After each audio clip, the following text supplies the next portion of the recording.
This is me playing Super Smash Bros. Melee. It's an old game, it came out in 2001, and I've been playing it competitively since I'm 9 years old.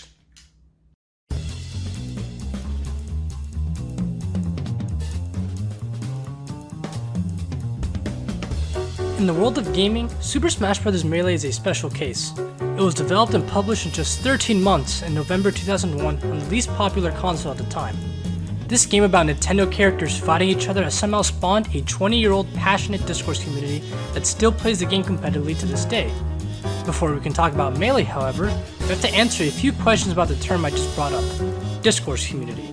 More specifically, what is a Discourse community? How do you define one, and how do you know if you're in one? A Discourse community is essentially a group of people who share a set of common interests, values, and ways of communication. This can range from anything from football to painting to racing. Each of these communities is easily understandable, and we can assume most of the shared values and interests right away. With football, players like going out to the field and playing to win, painters like creating artistic pieces, and racers can enjoy going fast on a racetrack. Knowing if you're in a Discourse group is pretty easy. Ask yourself about any of the hobbies you partake in. Do you do it with a group of people, maybe something like lifting weights? Or talk about something with other people in person or over the internet, like coin collecting? Do you go to specific websites to talk about these things, or have phrases that only people that partake in your hobby would know?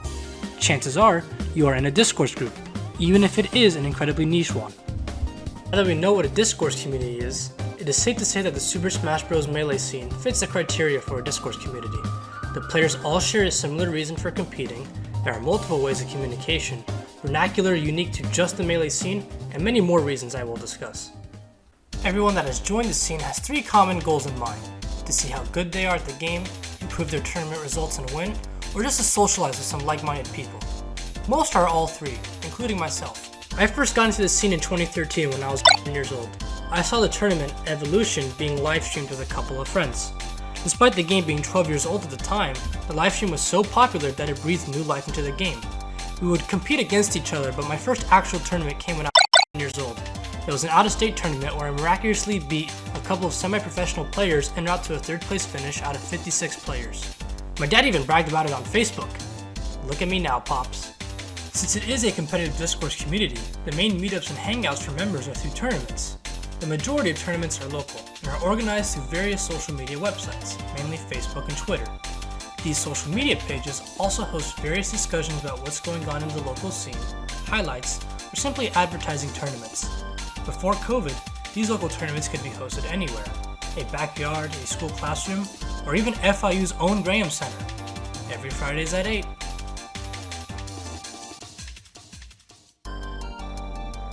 While there is no one specific text that the community adheres to a T, there are 2 texts that the community loosely follows. The first is a general competitive rule set. While every major tournament has their own variation on the rules, most have the same basic core rules. Each match starts with 4 stocks, or lives. The match is 8 minutes long and can only be played on specific stages. There are other rules unique to each tournament rule set, but most of those tournaments use the same basic rules. The other piece of text, though even more loosely followed, are tier lists. Tier lists try to rank each character in the game from the best to play from a competitive standpoint to the worst. The last official tier list was in 2015, but top players to this day debate who truly is the best character in this game. Both these texts are distinct from one another and have different purposes, and are used as guidelines by the rest of the community. There's a lot of terminology. In fact, there might be too much. It would take way too long to list every single term, so I'll just go over the basics.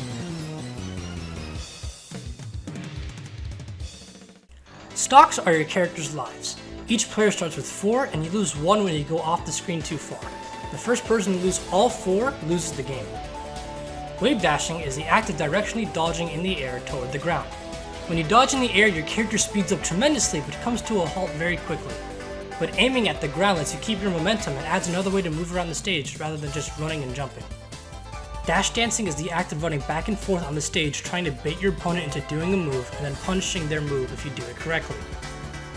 When you do a move in the air, you press either L, R, or Z on your controller 7 frames before you land on the ground. You do what is called an L cancel, where your animation for landing on the ground is sped up tremendously. The timing is essentially a 1/7 of a second and is incredibly precise, but provides a big difference in game. As I said, there's so much terminology to go over, but those are the most important ones. The beauty of the game is that no match is ever the same. Even if you play the same two characters on the same stage, the match will always end up different because of the amount of options available to each player. There are some great YouTube videos that show the most popular characters in the community, Fox and Falco, all being played in dramatically different styles. And whether you're an incredibly technical player who loves being aggressive, or a player that likes being defensive and waiting till your opponent makes a mistake, one of these characters in the game will fit your style. I wouldn't say that there are any methods of communication or hangouts unique to just the Melee community, but they maximize the ones that I mentioned earlier to the best possible effect. It's incredible really how a game that turns 20 years old this year can still have such a passionate and active Discourse community behind it, and I am proud to be a part of it.